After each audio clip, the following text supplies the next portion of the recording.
9 লেখা আছে যে a car takes 2 hours to reach a destination, ঠিক আছে, by traveling at a speed of 60 km/h, ঠিক আছে, how long it will take when the car travels at the speed of 80 km/h, মানে speed বাড়াচ্ছে, তাহলে টাইম বেশি লাগবে না কম লাগবে?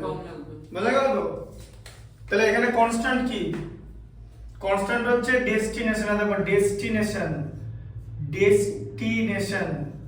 ডেস্টিনেশন জিনিসটা হচ্ছে কনস্ট্যান্ট, কারণ একটা জায়গা থেকে আরেকটা জায়গার ডিসটেন্স তো আর বেড়ে যাবে না ফটাস করে। ধরো বর্ধমান থেকে কলকাতার ডিসটেন্স একটা 100 কিলোমিটার, সব ওটা তো আর বাড়বে না। হয় স্পিড বাড়বে ট্রেনের, তাহলে টাইম কম লাগবে, বা যদি স্পিড কমে যায় তাহলে টাইম বেশি লাগবে। ডেস্টিনেশন তো বাড়ছে না, তাহলে এখানে কনস্ট্যান্ট হচ্ছে ডেস্টিনেশন। তো তার মানে ডেস্টিনেশনটা এবি তো? হ্যাঁ, কারণ এবি কে তো কে ধরেছিলে? হ্যাঁ, তার মানে এবি মানে তো ডেস্টিনেশন। এবি মানে ডেস্টিনেশন, ঠিক আছে। আচ্ছা, এবার কি how long it will take, মানে টাইম কত লাগবে জিজ্ঞেস করেছে। টাইম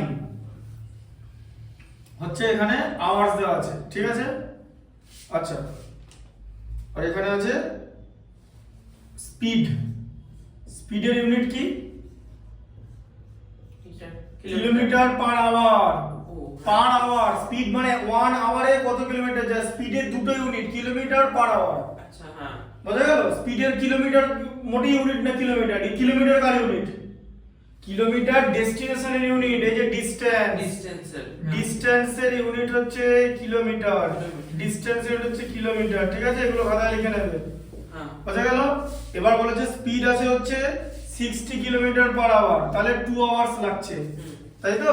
হ্যাঁ, তাহলে এখানে এবি কত হবে? এটাকে এ ধরো, এটাকে বি ধরো, তাহলে এখানে এবি কত হবে বলো?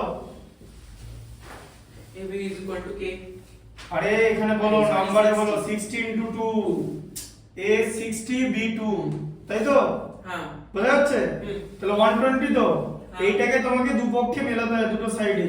এবারে স্পিড বাড়িয়ে দিয়েছে, দিয়ে বার করতে হবে এটা b।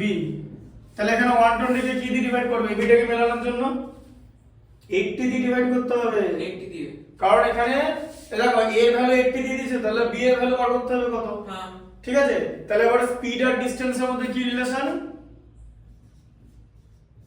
Speed and distance are in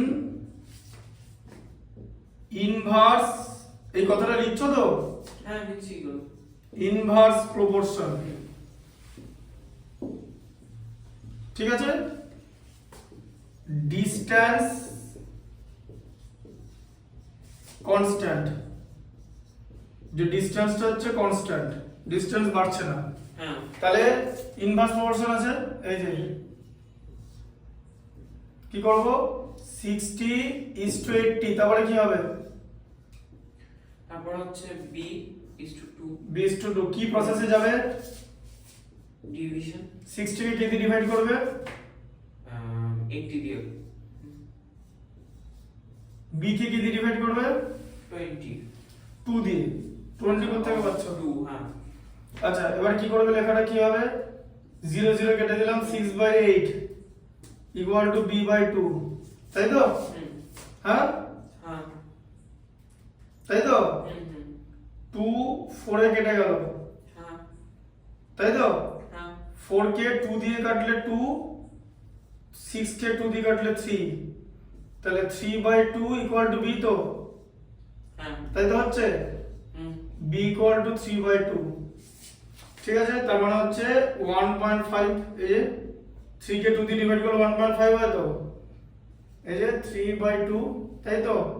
2 1 times যায় 2, ডেসিমাল 0 5, তাই তো? কি বুঝতে পেরেছো? 1.5 আওয়ার্স লাগছে, তাই তো? হ্যাঁ, how long it will take, বোঝা গেল কনসেপ্টটা? তুমি যদি 80 কে, এবারে তুমি যদি 80 কে 1.5 দিয়ে মাল্টিপ্লাই করো, তাহলে 120 হয় গো, এই যে এইভাবে অ্যানসারটা মেলাতে হবে। 80 কে 1.5 দিয়ে মাল্টিপ্লাই করে দেখতে হবে 120 আসছে কিনা। যদি আসে তাহলে তোমার অ্যানসার ঠিক আছে। How long it will take the car travels, how long it will take, এখানে অ্যানসার লিখে দিতে হবে ইট উইল টেক 1.5 আওয়ার্স। ঠিক আছে, বুঝতে পারলে? করো না।